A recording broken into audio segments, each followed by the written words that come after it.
Saya bisa rasakan curahan roh doa. Rasanya nggak mau berhenti, tetapi kita harus diisi dengan firman Allah. Saya membawa satu visi dari Tuhan untuk kita tahun depan. Khususnya untuk pertama-tama keluarga gereja Mawar Sharon dan keluarga Saat Teduh Bersama. Tahun 2023 ini juga tema khotbah. Tahun menabur doa dan menuai sukacita. That's right. Tuliskan itu. Camkanlah kata Alkitab. Tahun 2023, Tuhan mau kita membangun kehidupan doa yang kuat dan dahsyat. Apa yang akan kita tuai nanti hanya Tuhan yang mengerti. Tapi yang satu hal ini tidak akan pernah luput. Orang yang menabur dengan mencucurkan air mata akan menuai sorak-sorai dan sukacita. Mari kita buka bersama-sama Mazmur 126 ayat 1 sampai 6. Hari ini ada banyak rema-rema yang akan mengiring Anda selama setahunan. Jadi tolong dicatat semuanya lebih dari 3 poin seperti biasanya. Malahan hari ini saya kasih 6. Sesuai dengan jumlah ayat, yaitu 6 ayat yang akan kita baca. Pengharapan di tengah-tengah penderitaan, nyanyian ziarah. Ketika Tuhan memulihkan keadaan Sion, keadaan kita seperti orang-orang yang bermimpi. Pada waktu itu mulut kita penuh dengan tertawa dan lidah kita dengan sorak-sorai. Pada waktu itu berkatalah orang di antara bangsa-bangsa, Tuhan telah melakukan perkara besar kepada orang-orang ini. Tuhan telah melakukan perkara besar kepada kita, maka kita bersukacita. Pulihkanlah keadaan kami ya Tuhan, seperti memulihkan batang air kering di tanah Negeb. Orang-orang yang menabur dengan mencucurkan air mata akan menuai dengan bersorak-sorai. Orang yang berjalan maju dengan menangis sambil menabur benih, pasti pulang dengan sorak-sorai sambil membawa berkas-berkasnya. Ini adalah nyanyian ziarah, artinya sebuah lagu untuk membangun mezbah. Siapa penulisnya? By Ezra. Ini Ezra Perjanjian Lama, ini bukan Daud. Ezra adalah seorang tokoh yang memimpin bangsa Israel kembali dari tanah Babilonia untuk membangun Yerusalem yang runtuh dan membangun bait suci yang baru. Tuhan mau kita membangun kehidupan doa seperti saya katakan tadi. Jangan main-main karena 2023, kalau kita tidak bangun hidup doa kita, 2024 akan terjadi banyak great shifts atau pergeseran yang besar. Jangan sampai kita digeser. Jangan sampai kita dikalahkan. Jangan sampai kita berhenti berjalan dalam rencana Allah yang ajaib. Jangan takut tahun ini kita akan mencucurkan air mata dalam doa. Bukan karena kita sedih, tapi karena kita berani maju sambil menabur benih. Janganlah menjadi orang Kristen yang brandingnya begini, tergantung situasi dan kondisi. Buat tekad di akhir tahun ini sebelum membuka tahun depan, bahwa apapun terjadi, aku tidak akan berhenti berdoa. Sebab kalau aku tidak berdoa tidak akan ada kuasa. Seperti pepatah begini, banyak doa, banyak kuasa. Kurang doa, kurang kuasa. Tidak berdoa, tidak ada kuasa. No, aku mau mengalami kuasa Allah. Ini bukan orang yang haus kuasa. Ini orang yang haus pengalaman dengan Tuhan. Dan Tuhan selalu sambut hati yang demikian. Kalau kita berani maju di badai taufan seperti Petrus. Dia satu-satunya yang berjalan di atas air. Sisanya 11 murid Yesus hanya gigit jari saja. Hanya bisa menjadi penonton. Siapa masuk sejarah? Bukankah Kefas? Karena dia berani maju di tengah-tengah semua ombak itu. Karena dia berani berjalan ke arah Tuhan. Tuhan tidak ada di belakangmu. Tuhan itu ada di depanmu. Mari kita berjalan maju sambil menabur benih. Ketika Tuhan memulihkan keadaan Sion. Ayat pertama, keadaan kita seperti orang-orang yang bermimpi. Konteksnya nih, Ezra dan bangsa Israel mereka mau pulang dari Babilonia setelah 70 tahun di sana. Kayak mimpi. Bayangkan kalau misalkan orang Indonesia udah tinggal di luar negeri 40 tahun. Jangankan 70 tahun sudah mati. 30 tahun sajalah. Lalu dia mau pulang itu rasanya kan luar biasa, seril, rasanya gak masuk akal. Aku akan pulang ke tanah airku. Bangsa Israel tidak pulang ke Yerusalem bukan karena mereka tidak dapat transportasi. Bangsa Israel tidak pulang ke tanah perjanjian bukan karena mereka tidak punya uang atau sarana. Mereka nggak bisa kembali karena mereka adalah bangsa tawanan. Tapi pada tahun ke-70 itu Tuhan bebaskan. Tuhan buka jalan. Jadi nggak masuk akal. Rasanya too good to be true, but it's true.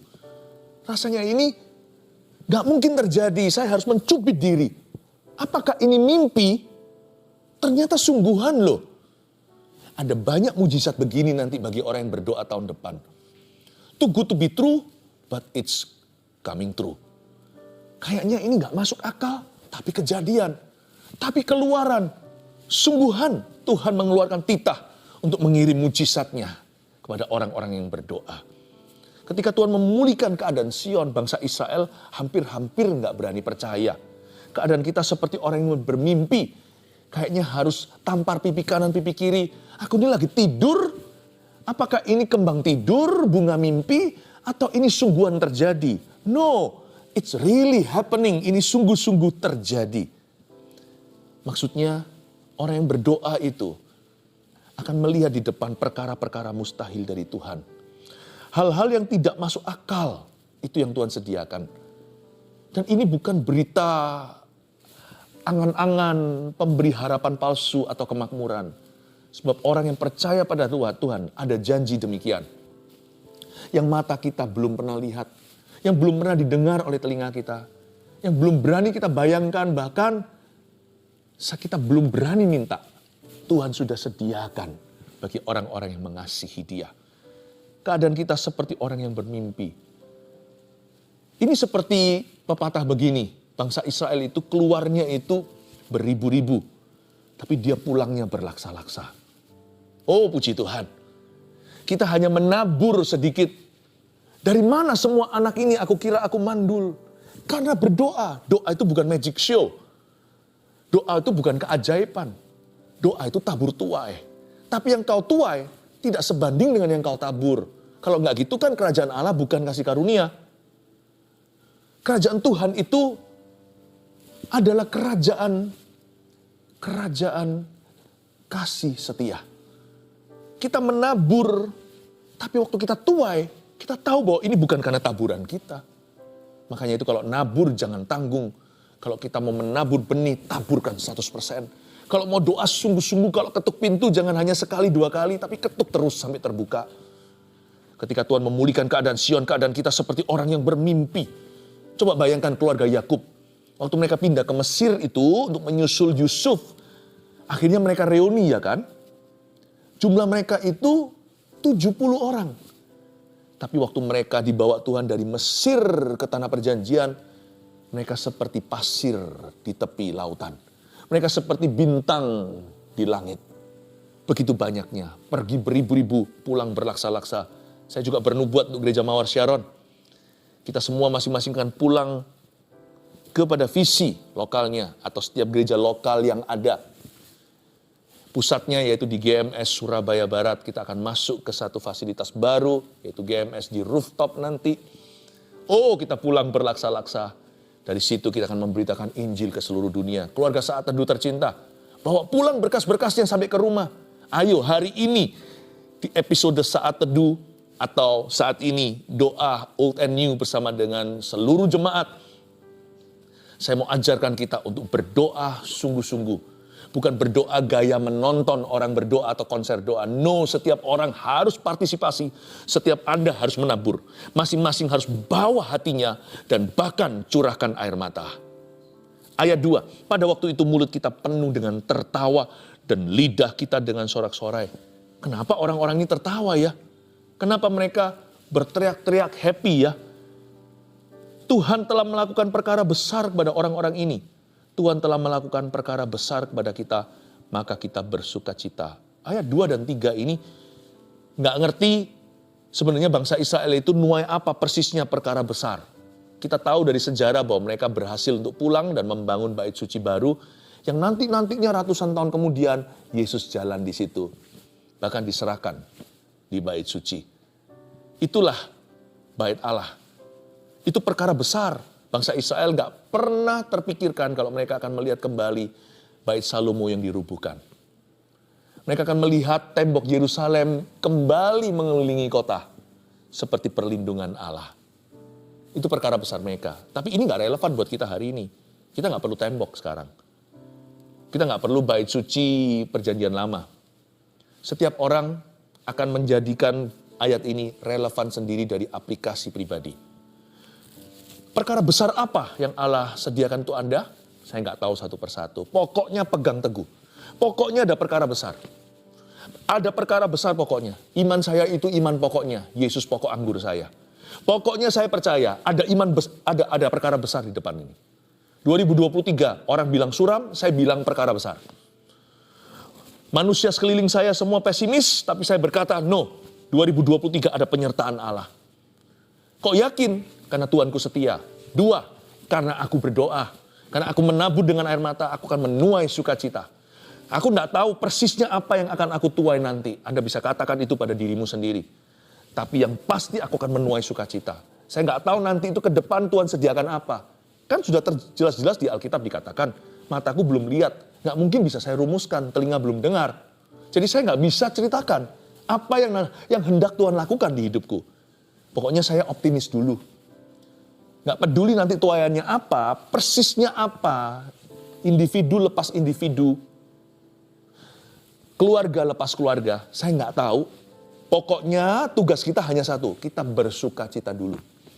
Kalau sama Tuhan beriman itu happy di depan. Tidak setelah diberkati atau setelah melihat mujizat terjadi, baru setelah itu we rejoice atau kita bergembira karena Tuhan.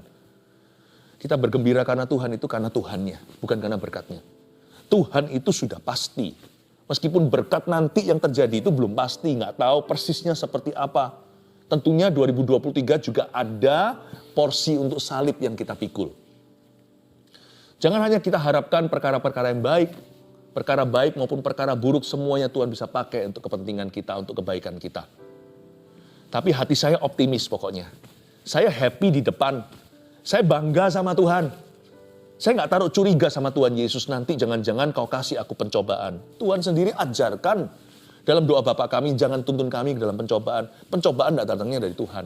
Tapi kalau kita alami tahun depan, percayalah orang yang berdoa itu akan disertai Tuhan bahkan dalam lembah. Lembah maut, lembah kematian pun, lembah kelam, lembah bayang-bayang pun Tuhan ada di sana.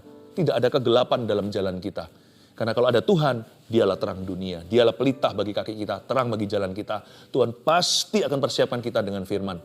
Ada urapan Roh Kudus hari ini, kita akan dapat urapan baru untuk tahun depan. Seperti saya katakan tadi, urapan setahunan itu akan dicurahkan di doa malam, doa Old and New ini. Saya nggak tahu apa yang saya tuai persisnya nanti. Saya percayakan itu sama Yesus, itu departemennya Tuhan. Departemenku satu, aku bersuka cita dulu. Pada waktu itu mulut kita penuh dengan tertawa. Dan lidah kita dengan sorak-sorai. Pada waktu itu berkatalah orang di antara bangsa-bangsa, Tuhan telah melakukan perkara besar kepada orang-orang ini. Tuhan telah melakukan perkara besar kepada kita. Amini aja. Kalimat terakhir dari ayat 3 inilah. Ini menjadi patokan kita.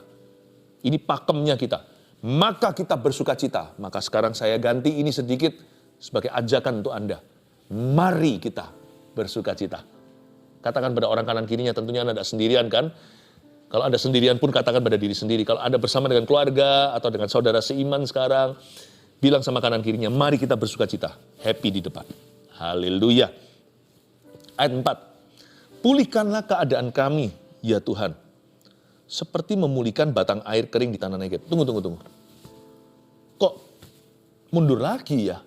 Bukannya sudah bersuka cita, bukannya keadaannya sudah pulih, seperti orang bermimpi waktu terjadi. Mulutnya pun sudah penuh dengan tawa, lidahnya dengan sorak-sorai.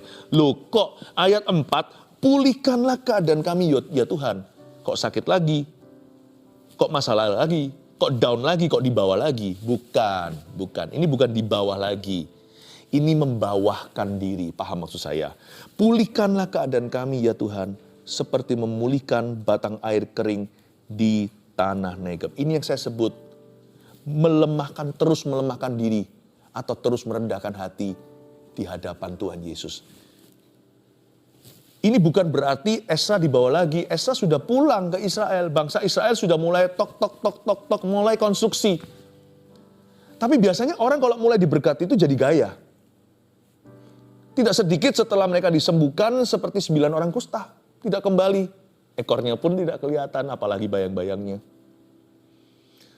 Kalau kita itu berjalan dalam janji Tuhan, jangan lupa, jangan pegang janjinya saja maksudnya. Jangan alami berkatnya saja. Carilah sang pemberi berkat. Carilah dan kasihilah sang pemberi janji. Penting untuk kita itu punya komitmen terus merendahkan hati. Terus mengambil arus bawah. Ini namanya positioning kalau dalam bisnis lah atau dalam peperangan. Mereka menaruh posisi, dalam politik juga sama. Positioningnya orang Kristen, anak Tuhan itu arus bawah. Cium kaki Yesus. Melemahkan diri lagi dan lagi. Maunya terus jadi pasien Tuhan, bukan mental korban ya. Tidak pernah boleh kita merasa diri kita itu sebagai pemilik berkat. Dan bahkan kalau kita dipakai untuk menyembuhkan orang lain pun jangan merasa dirimu dokter. Dokter beneran atau orang yang mendoakan supaya kesembuhan terjadi, Tuhan jawab. We are never the doctors, kita tidak pernah menjadi tabibnya. Kita ini hanyalah healers. Kita ini hanyalah orang yang pernah disembuhkan Tuhan, sekarang dipakai Tuhan untuk menyembuhkan orang lain.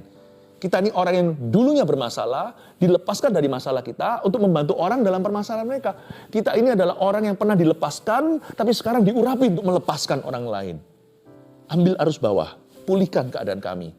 Selalu berada di posisi pasiennya Tuhan. Pasien yang tidak merepotkan, tapi pasien yang mengajak kerjasama. Kalau engkau sudah memberitahu aku di mana aku dapat makan roti, pengemis ini akan tahu diri. Aku akan keluar sana beritahu kepada saudara-saudaraku lainnya yang masih kelaparan dan yang masih tersesat. Di mana mereka bisa menemukan keselamatan. Tuhan, aku tidak akan simpan roti bagi diriku sendiri. Tetanggaku mengetuk pintu tengah malam, aku akan bukakan, akan kupinjamkan roti. Aku akan beritahu kepada mereka di mana mereka bisa dipenuhi oleh Allah Roh Kudus. Aku akan beritahukan kepada mereka di mana mereka bisa memperoleh kekuatan dan ketabahan. Di mana mereka bisa menemukan damai sejahtera. Tapi jangan pernah merasa diriku pemilik kasih karunia. Kita ini hanyalah saluran. Makanya itu di sini dia berkata, pulihkan keadaan kami ya Tuhan. Esra berlutut lagi. Saya bisa bayangkan itu kalau kebaktian doa waktu Esra berlutut. Karena dia itu adalah the charismatic leader. Dialah pemimpin mereka yang paling berkarisma. Ketika dia berlutut, semua sisanya, seluruh bangsa itu ikut berlutut. Ketika Esra menengadah ke langit atau bersujud dengan mukanya ke tanah. Ketika dia berkata, pulihkan keadaan kami Tuhan. We are forever your patience. Kami selama-lamanya adalah pasienmu. Kami ini hanyalah hamba-Mu Tuhan. Kami hanyalah saluran-Mu Tuhan. Kami tidak begini sama berkat-Mu. Kami ini hanyalah abdi Allah. Pulihkan keadaan kami Tuhan seperti memulihkan batang air kering di tanah Negeb Tuhan. Wow. Ini yang menginspirasi saya tentang Esra. Dia selalu merendahkan hati di setiap titik dan kilometer berapa. Dia tahu dan dia ingatkan dirinya sendiri tidak boleh sombong bahwa dia hanyalah pengelola kasih karunia. Saya percaya tahun depan banyak sekali mujizat bahkan berkat. Saya tidak malu mengatakan, karena Allahku tidak pernah mengutuki. Allahku itu selalu memberkati. Tapi jangan lupa ya, jangan sampai kau ubah berkat itu menjadi kutuk karena kita lupa diri. Ketika kita sudah melaju, larilah lebih kencang lagi. Sebab di dalam kerajaan sorga tidak ada juara satu yang permanen. Kalau Anda sudah di depan, lalu Anda lengah, lalu mulai asal-asalan sama Tuhan, tidak lagi menabur doa, sudah lagi malas berdoa. Kenapa? Sudah tidak ada keperluan, jangan-jangan esok hari kau jatuh. Esra di ayat 4, dia berhenti lagi, menabur doa lagi, mencucurkan air mata lagi. Padahal 3 ayat sebelumnya, dia sudah mengalami pemulihan, dia sudah mengalami mujizat dan berkat Allah, perkara mustahil pun terjadi, perkara yang sulit pun menurut ukuran manusia, dibuat Tuhan jadi mudah. Sampai-sampai dia merasa ini mimpi kali ya. Tapi di ayat 4, dia kembali merendah, mencucur lagi air mata, menabur doa. Justru ketika Anda nuai, taburlah lagi. Kalau enggak nanti musim berikutnya enggak ada tuaian. Tahun depan kita tidak akan menabur sekali. Dan kita tidak akan menuai sekali pula. Dan orang yang menabur terus akan menuai terus. Banyak doa, banyak berkat. Kurang doa, kurang berkat. Tidak berdoa, tidak ada berkat Allah dalam kehidupan kita. Banyak doa, banyak kuasa. Tidak berdoa, tidak ada kuasa.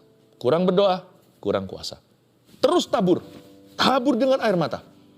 Jangan berhenti. Ingat ayat 4-mu. Di situ kau harus merapat. Ayat 5, orang-orang yang menabur dengan mencucurkan air mata akan menuai dengan bersorak-sorai. Ayat 5 ini dahsyat luar biasa. Ingat ya, ayat 5 ini adalah equipment. Ini adalah gudang equipmentnya Tuhan. Jangan sampai kita salah baca manual, dibaca lagi coba. Supaya kita tahu tools ini untuk apa. Seperti kulkas untuk daging, lemari untuk pakaian. Jangan terbalik ya, nanti pakaian ditaruh di kulkas, nanti dingin waktu dipakai. Atau kaku bahkan kalau ditaruh di freezer atau di tempat esnya. Jangan sampai nanti daging ditaruh lemari, jadi bau setelah beberapa hari. Toolsnya harus jelas, baca lagi manualnya, ayo coba baca. Orang-orang yang menabur dengan apa menabur? Mencucurkan air mata. Dan menuai dengan air mata? Menuai dengan mencucur air mata? Bukan, menuai dengan bersorak-sorai. Ingat ya, alat menabur itu adalah air mata. Jadi kalau Anda merasa ingin nangis, itu berarti ada taburan. Jangan hanya nangis saja. Ditabur dan dikubur itu sama-sama jatuh ke tanah. Tapi yang satu disengaja. Yang satu lagi hanyalah terbuang ke tanah. Janganlah air matamu tuh jatuh ke pipimu. Lalu jatuh ke bumi, sia-sia.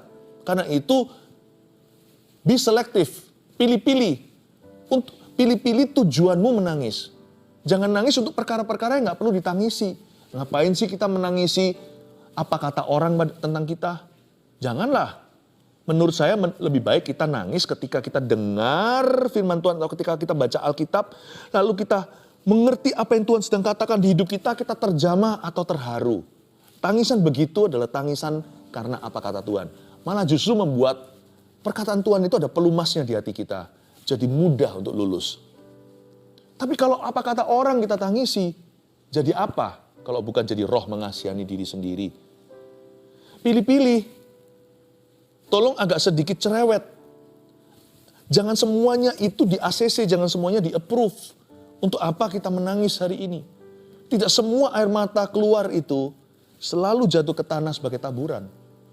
Ketika sampai ke pipi pun tidak ada kuasa. Tapi air mata yang berjatuhan, yang berlumuran, disebabkan firman Tuhan, atau ketika kita bersyafaat, berdoa untuk sesuatu sesuai dengan kehendak Tuhan, atau karena keinginan untuk maju. Kita bisa berkata pada hidup ini, hidup kau begitu kejam sama aku.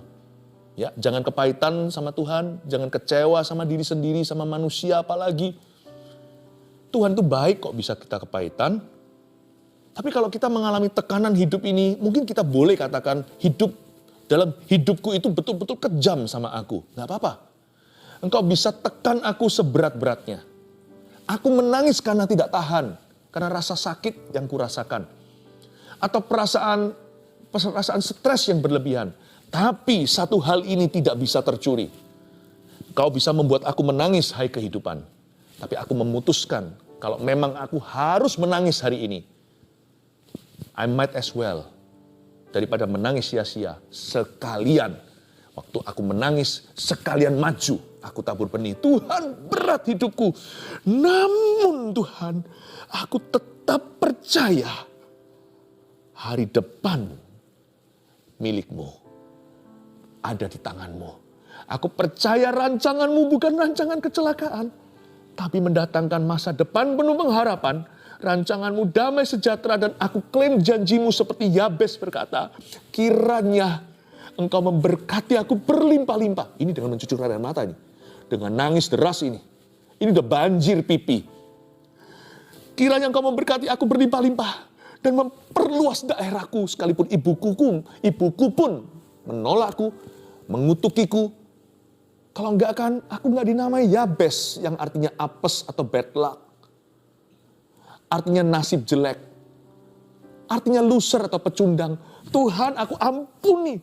Kalau aku harus nangis kesakitan, aku mau sakit mengampuni daripada sakit membenci. Kalau aku nangis sekarang, biarkan aku nangis, bukan pesimis, tapi nangis melalui pesimis itu optimis lagi. Tuhan, pokoknya Kau tahu jalan hidupku. Tidak ada jalur hidupku yang tersembunyi di hadapan-Mu. Tuhan, aku klaim, kiranya Engkau memberkati aku berlimpah-limpah dan memperluas daerahku. Kiranya tangan-Mu menyertai aku dan meluputkan aku daripada kesakitan. Dengan menangis kita klaim janji Tuhan. Saya rasa itu bukan hanya nangis. Itu namanya nangis sambil maju. Maju sambil menabur benih. Menabur itu dengan mencucur air mata, betul. Tapi menuai dengan sorak-sorai. Habis nangis ya, lap tuh wajah, bengkak mata nggak apa-apa. Kalau Anda belum ada janjian, tunggu dulu nantian. Supaya nggak kelihatan. Tapi kalau terpaksa ya sudahlah. Biarin lah, orang biasanya nggak tanya. Kalau tanya juga nggak apa-apa. Oh, it's okay kok nggak ada apa-apa. Don't make a big show. Kalau Anda sudah nabur, masuk ke tanah, jangan digembar-gemborkan. Nanti jangan-jangan itu benih dikeluarkan sama Tuhan, nggak jadi, void, gagal. Jangan sampai begitu. Nabur itu antara Anda dan Tuhan. Setelah itu ketika Anda keluar, sukacita, lap tuh air mata, keringkan wajahmu dari semua air matamu, dan mulai bersukacita. Bersukacita itu bukan berarti tertawa terbahak-bahak, nggak tentu. Sukacita bukan happy. Joy is not happiness. Mungkin kita berat ya, tapi kita punya roh harus ringan. Kita keluar sana sudah optimis. Bahasa kita tuh udah beda. Kemana-mana bukan lagi kita tuh mengeluh, ngomel-ngomel melulu. Atau menjatuhkan semangat sendiri. Enggak, tapi kata-kata kita positif. Kata-kata kita optimis. Kita mengakui firman Tuhan terus-menerus. Dan bahkan mulut kita pun mengucapkan berkat untuk orang lain. Bukannya kok enak aku sengsara sendiri. Aku akan buat hidup seseorang sengsara hari ini. Lihat perkataanku dan perlakuanku. Jangan begitu. Nggak akan nuai orang yang begitu. Mau doanya mencucur air mata sampai mau tersungkur-sungkur, sampai jengking-jengking juga nggak ada gunanya. Nggak ada gunanya. Your attitude, setelah Anda menabur, sikap hatimu tuh menentukan apa yang kau tuai. Atau seberapa banyak yang kau tuai. Alat penuaian kita itu, alat tuaian itu sorak-sorai. Bukan marah-marah. Jangan batalkan doa sendiri. Bukan batal sih, doa nggak bisa batal. Tapi kalau benih itu sudah jatuh, lalu habis itu tanah itu diaduk-aduk lagi, benihnya kan jadi kocar-kacir kemana-mana. Jadi nggak tumbuh di situ. Tumbuh pun bukan berkatmu nanti dipindah ke orang lain. Anda doa, orang lain yang nuai. Kalau Anda doa, Anda mau nuai, coba dicek lagi sikap hatinya benar atau enggak. Kita harus sukacita. Sukacita itu artinya bright. Sukacita itu artinya brilian. Artinya itu terang. Wajahnya itu enggak kusam. Wajahnya itu enggak cemberut, terang. Padahal masih dalam masalah. Orang bisa garu-garu kepala dan berkata, loh kok bisa ya dia dalam masalah tapi orangnya kok bisa tenang ya. Itu sukacita. Sukacita juga kadang-kadang dalam bentuk ketenangan. Kekaleman. Alat menuai itu sorak-sorai. Anda lihat ya, ketika Anda bersorak-sorai, spirit Anda positif, vibe-nya tuh, atmosfer di sekeliling Anda itulah orang dunia katakan aura atau apa. Itu positif sekali. Sangat-sangat kind, sangat baik. Sangat indah. Lihat nanti. Jawaban doa itu datang cepat. Orang pun suka sama Anda. Bukan hanya berkenan sama Tuhan. Tapi dikenan sama manusia. Dikenan sama orang. Yang gak punya pekerjaan. Karena lihat sikap Anda. Aku rasanya bisa pakai orang ini. Kayaknya kita punya perusahaan butuh orang begini. Gampang lah. On the job-nya nanti kan bisa dilatih. Tapi saya butuh orang yang kayak begini. Lihat ya. Tapi kalau orang setelah doa lalu keluar masih begitu. Tunjukkan ke dunia bengkaknya, matanya, untuk mendapat belas kasihan dan pinjaman uang. Malah justru dihindari sama orang, jangankan sama Tuhan. Sikap hatimu, sikap hatimu. Orang yang berjalan maju dengan menangis ayat 6 tadi, ayat 6 sekarang, sambil menabur benih, itu yang saya katakan tadi. Kalau memang kita harus nangis ya, sekalian jangan mubasir. Gini loh istilahnya, kalau saya memang harus pergi ke situ, ngomong sama teman nih, sekalian aku jemput ya. Toh aku sekalian ke gereja. Toh jalanin rumahmu. Kalau kita memang harus nangis, sekalian tabur benih. Air mata kita itu powerful. Air mata kita itu second most powerful tool dalam doa. Atau alat yang paling hebat. Nomor 2, runner up-nya, juara 2. Alat yang paling hebat untuk berdoa. Yang pertama mulut kita. Pengakuan iman kita. Doa kita, mulut kita ini berkuasa. Ya semua harus dari hati. Kalau nggak dari hati, air mata pun namanya air mata buaya. Mulut kita nomor 1. Air mata kita nomor 2. Jangan dibuang sia-sia, mana ada. Ini mana ada orang mau buang uang. Ini nilai tukar sorga yang luar biasa ini air mata. Bukan air mata buaya, Tuhan nggak bisa ditipu. Tapi kalau dari hati, ini powerful sekali. Bukan berarti harus nangis ya. Nanti kan aneh seperti orang yang berusaha untuk nangis. Nggak bisa nangis, nggak bisa keluar air matanya. Ini bukan keluar air mata secara harafiah selalu begitu. Tapi maksud saya menjerit mengerang kepada Tuhan sampai janjinya digenapi. Saya rasa itulah arti rohani dan emosi doa syafaat dengan menabur atau mencucur air mata. Orang yang berjalan maju dengan menangis sambil menabur benih pasti pulang dengan sorak-sorai sambil membawa apa itu? Berkas-berkasnya. Bukan hanya mereka itu menabur lalu menuai, tapi menuai sampai ke berkas-berkasnya. Berarti gini loh, gak seimbang tuaian itu dengan taburan seperti saya katakan sebelumnya. Tidak imbang. Dan dari sini saya juga ingin untuk menekankan suatu hal. Kalau Anda baca lagi ya, kita baca ayat 6 sekali lagi. Orang yang berjalan maju dengan menangis sambil menabur benih. Kata menabur benih itu bukan menjatuhkan benih. Beda ya, menjatuhkan benih itu begini. Tes. Seperti meneteskan air. Jatuh. Menabur itu begini. Menabur. Menabur itu begini. Jadi ini sifatnya korporat. Tidak boleh doa itu seperti yang kita lakukan selama ini di gereja-gereja. Kita lebih sering lihat yang patron begini atau yang modelnya beginian. Satu orang berdoa, yang lainnya mengaminkan. Itu menjatuhkan doa. Bukan menabur doa. Menabur doa itu sama-sama berdoa. Coba baca di Kisah Para Rasul. Mereka itu sembahyang bersama-sama. Satu saja, minus satu yang tidak berdoa terpaksa karena dia adalah biografernya. Dia reporternya, namanya Dr. Lukas. Kisah Para Rasul mencatat, doa mereka itu bisa, meskipun sendiri-sendiri, bisa sehati. Dirangkum dalam satu kalimat, Tuhan, berikan keberanian kepada kami. Karena mereka mengancam kami. Dan ulurkan tanganmu untuk menyembuhkan orang-orang sakit dan mengadakan tanda-tanda heran oleh nama hamba-Mu yang kudus, Yesus Kristus. Lalu goncanglah tempat mereka sembahyang. Penuh Roh Kudus dan mereka dengan berani memberitakan Injil. Setelah itu mujizat lebih banyak terjadi di gereja mula-mula. Itu namanya menabur doa ketika semua mereka satu topik tapi berdoa bersama-sama rame-rame serbu. Itu korporat. Kalau enggak namanya menjatuhkan doa. Tes satu. Ini adalah doa yang beda. Orang yang berjalan maju dengan menangis sambil menabur benih. Yang beginian yang pulang bawa berkas-berkasnya. Yang beginian menabur 1000 benih, menuai berkasnya berlaksa-laksa. Saya kasih 6 poin supaya kenyang. Dari rangkuman semua yang saya jelaskan sebelum kita sebentar lagi berdoa syafaat. Nanti kita akan berdoa dengan cara yang gak berbeda. Saya gak mau loh ya. Saya gak mau Anda kena satu virus, yaitu virus penonton atau pemirsa. No, ini doa, ini hadirat Allah. Ini bukan show. Karena itu keluarga Gereja Mawar Syaron, semua murid-murid Yesus di dalam gereja yang saya gembalakan, keluarga Saat Teduh Terkasih, kita nanti akan berdoa bersama-sama meskipun saya akan memandunya. Tapi tidak boleh Anda hanya mengaminkan atau menontonnya saja. Nanti yang menuai sampai berkasnya, yang ikut doa. Yang gak ikut doa, hanya lihat tuaian di depan. Hanya lihat tuaian dalam kehidupan orang lain yang berdoa atau sembahyang. 6 poin ini catatlah.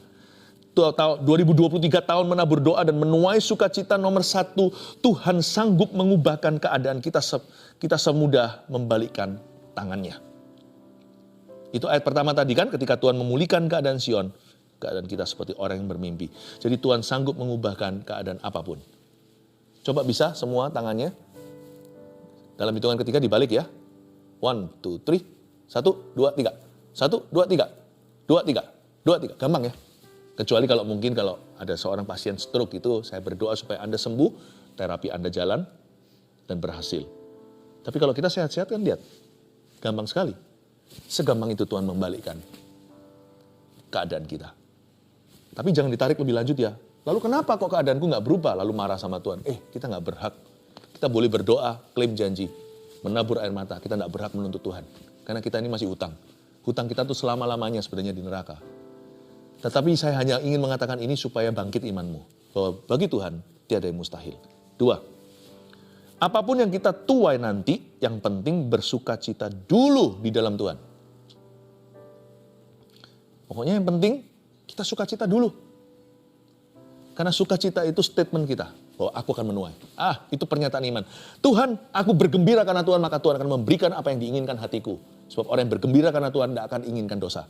Orang yang bergembira karena Tuhan tidak akan inginkan apa yang mendukakan hati Roh Kudus. Bergembiralah karena Tuhan, hatimu akan diluruskan, hatimu akan jadi benar. Pokoknya kita bersuka cita di depan, happy itu di depan. Itu sebuah pernyataan iman bahwa aku akan menuai. Keluarga aku akan menuai. Pekerjaanku akan menuai. Dan kehidupanku akan menuai. Nomor 3. Seperti Esra tadi. Ayat 4-nya jangan lupa selalu untuk mendekat, merapat, ambil arus bawah. Terus melemahkan diri atau rendah hati di hadapan Tuhan yang membela kita. Kalau kita itu melemahkan diri atau rendah hati, ya Tuhan yang bela loh. Tuhan jadi gak terima. Tapi kalau kita meninggikan diri, apalagi kita merasa udah puas sama diri kita, udah gak perlu Tuhan atau sudah semi gak perlulah, kurang perlu sekarang sama Yesus. Biasanya Tuhan akan berduka. Dan kalau orang meninggikan diri alias menyombongkan dirinya, malahan Tuhan akan buktikan bahwa dia salah. Tapi orang kalau merendahkan di hadapan Tuhan, orang itu jadi urusan Tuhan. Tuhan jadi berkepentingan untuk bela dia. Ya, jangan lupa itu. Nanti kalau kita jalani tahun depan, 2023, yang mana sebentar lagi dalam hitungan menit kita countdown. Kita hitung mundur 10, 9, 5, 4, 3, 2, 1. Happy New Year.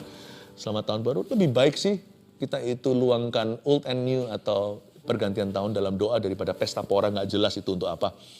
Lebih baik kita pesta rohani seperti ini. Nomor 4. Alat menabur itu doa sambil menangis. Sedangkan alat menuai adalah sorak-sorai. Dicatat semua ya, ini semua pedoman untuk seluruh tahun depannya. Misalkan ini 6 poin kan. Masing-masing itu bisa kita ingat 2 bulan ya. Terus menerus ini akan menjadi rema yang membimbing kita. Tentunya nanti ada banyak pengajaran menyusul. Apalagi di Gereja Mawar Sharon nanti dan di keluarga di saat teduh bersama. Pengajaran akan terus bergulir, tetapi rema ini yang membuka jalan untukmu. Nomor 5, doa jangan menonton atau mengaminkan saja, melainkan turut berpartisipasi. Nggak boleh satu yang doa, 2 giliran, yang lainnya amin. Bahkan ada yang tertidur atau ketiduran. Nggak bisa, doa itu semua orang harus masuk. Semua orang harus bicara. Kalau kesempatan terbatas di tengah puluhan, ratusan, bahkan ribuan orang, nggak mungkin semua giliran kan itu acara bisa selama-lamanya. Ya sudah, ada satu waktu gong berbunyi, semua berdoa. Dilepas, meskipun ada pemandunya, kapan berhenti nanti. Jangan takutlah gravitasinya, kapan stop ini. Doa itu jangan hiraukan kanan kiri. Doa itu ketuk pintu, berseru. Jangan nonton. Jangan mengaminkan saja. Nggak ada yang namanya doa itu bisa titipan. Aku titip doa ya. Tuhan tidak terima titipan. Ada satu jasa yang tidak ada dalam kerajaan sorga. Jasa penitipan. Nggak ada. Yang keenam. Ini adalah janji Tuhan buat kita. Pergi doa menabur 1000 benih. Dan pulang doa membawa berkasnya berlaksa-laksa. Ini saya imani terus. Pokoknya setiap kali saya masuk saat teduh pribadi atau saat teduh bersama, seperti yang diadakan setiap minggu, hari biasa, atau ketika saya ke gereja Mawar Sharon, saya beribadah, saya selalu beriman gini, pokoknya aku pergi menabur 1000. Pokoknya saya pergi doa, pokoknya saya masuk hadirat Allah itu pergi doa menabur 1000. Saya keluar dari ruang doa itu atau dari ibadah pulang. Atau setelah saya selesai offline. Tidak lagi saat teduh bersama. Pokoknya saya perginya itu 1000. Saya pulangnya itu berlaksa-laksa. Pikiran saya maju soalnya. Orang yang menabur benih pasti maju pikirannya. Saya maju dan kalau saya maju saya tahu. Maju tak gentar. Seperti lagu luar biasa. Kalau saya maju, saya tahu Kristus adalah arakan berkemenangan. Bukan berarti hidupku akan selalu mulus. Tapi kalau aku maju dengan Kristus, nggak mungkin aku pulang tangan hampa. Pasti ada roti di tanganku untuk memberi makan 5.000 orang. Haleluya. Pergi beribu-ribu, pulang berlaksa-laksa. 6 poin ini dicatat baik-baik. Cepat aja. Kalau Anda tidak bisa mencatat, nanti bisa setelah selesai ini. Anda tonton lagi, renungkan lagi, catat satu persatu. Saya tidak ulangi ya, karena ada 6 soalnya. Mari kita sama-sama siapkan hati untuk menyembah Tuhan. Jadikan dirimu rumah doa itu bagi bangsa-bangsa. Ayo beriman, ayo bangkit. Tahun depan, sebentar lagi, berapa menit lagi adalah tahun menabur doa dan menuai sukacita. Mari kita angkat tangan kita sama-sama. Haleluya Tuhan.